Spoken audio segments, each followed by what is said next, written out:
not doing ordinals at the moment, except for Magic Eden. And if you have a look here, you can see at the moment you can buy your Bitcoin DeGods, which, Cade, you were right. They sold out, my brother. Never mind, did they sell out? They sold out in 2 minutes. They sold out their collection. Last week we were talking whether we thought they would or wouldn't. They sold out in 2 minutes. I do need to make one correction over here. When I did the stream and I worked out the price of 0.33 Bitcoin in US dollars terms, I gave the wrong price completely. So they ended up raising $5 million and not $13 million.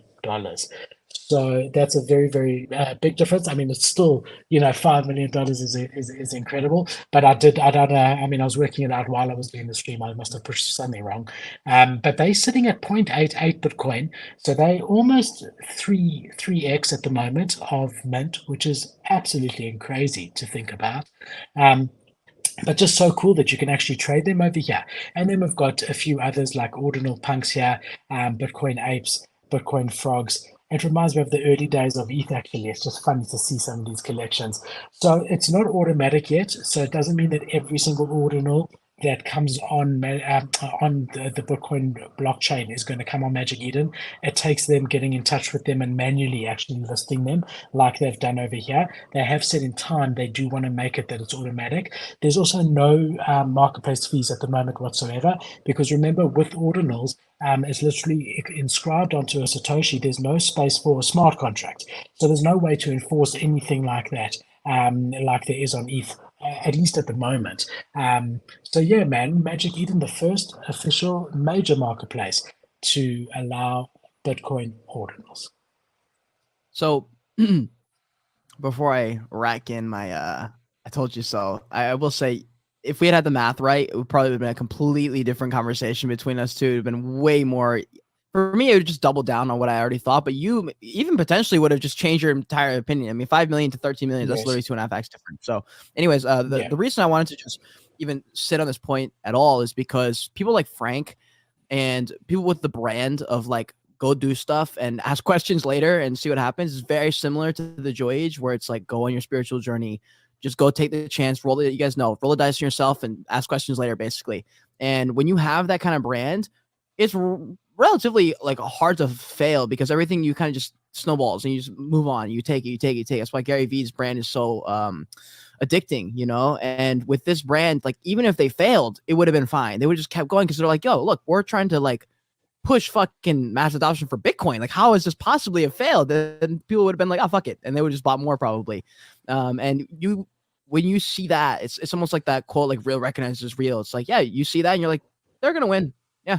Just long enough time scale. The people who are watching, who actually kind of matter, they're the ones who are paying attention, and they're the ones who matter. And they're the ones who are not just going to be swayed by left and right. Whatever, headlines pop up the next couple of weeks. It really is unaffected. I mean, they don't give a shit, dude. I mean, they were there, bro. I felt the vibes of DeGods. I didn't even go, and I felt it. It rippled, bro. Like, people, like, I could overhear people talking about it. Like, it was cool. And it wasn't even that the event was cool. It was just, bro, like, literally the vibes were like, yeah, man, it's cool. They're going to make it. It'll be fine. Yeah.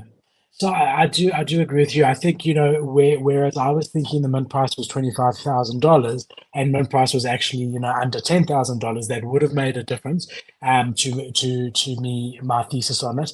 We also compared it to Yuga's 12-fold ordinal mint. And again, we were using those figures. So I do agree. I will say, the longer I stream with you, the more I realize that you have an intuition in the space that very few people have. You really, really do. So there's a lot of obvious things that everyone feels that I've felt. For example, when Moonbird came out and Kevin Rose, and I got caught up in it, and I thought this was the next Bored Ape Yacht Club, and you were the sober voice, and you took a lot of flack for it in my comments. A lot of guys, Kate doesn't know what he's talking about, whatever, while they went and spent 20 ETH on a Moonbird, and you were right. And it comes down, you've been talking DeGods for a long time, and Utes and all of that, and I'm still waiting. I will still, and again, I'll be proven wrong. That's fine. I'm still not sure that Utes moving to Polygon was the right thing. I know you're super bullish on Utes more so than DeGods. And as we go along, I'm thinking, well, I must listen more to Kate, but you were spot on the money last week with these guys. I mean, you've been shouting DeGods and Utes from the rooftops for the last 6 months consistently. And here we go. I mean, they just raised $4.5 million in a bull market.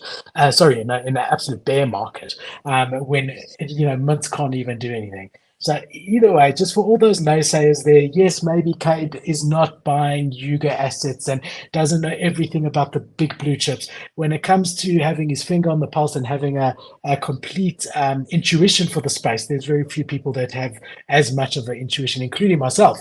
Very few people like Cade does. So all you guys can go jump in the lake. My man Cade knows what's happening over here. I'm not going to list every time that Cade was wrong. But he was definitely right here with regards to DeGods, and he was also right with regards to proof and many other things. So well done, my brother. I'm very proud of you. And also, you don't take the road that everyone takes. You're not scared to say that bullshit. I don't care if it's Kevin Rose. I don't care if it's Moonverse. You go, you say what you feel. And I love that about you, and I respect it very, very much. So yeah, but I was happy to see this. I was happy to see that DeGods did this. I mean, this one alone went for 1.33 Bitcoin, well over the floor price, about 40% over the floor price. Just incredible to see. We've had almost 600,000 Bitcoin inscriptions. So just separate to DeGods, just on the ordinals, there's now 6,000 NFTs, sorry, 600,000 NFTs that have been created on the Bitcoin blockchain since February, which is incredible. So yeah, man, just nice to be early to something in the space, Yeah.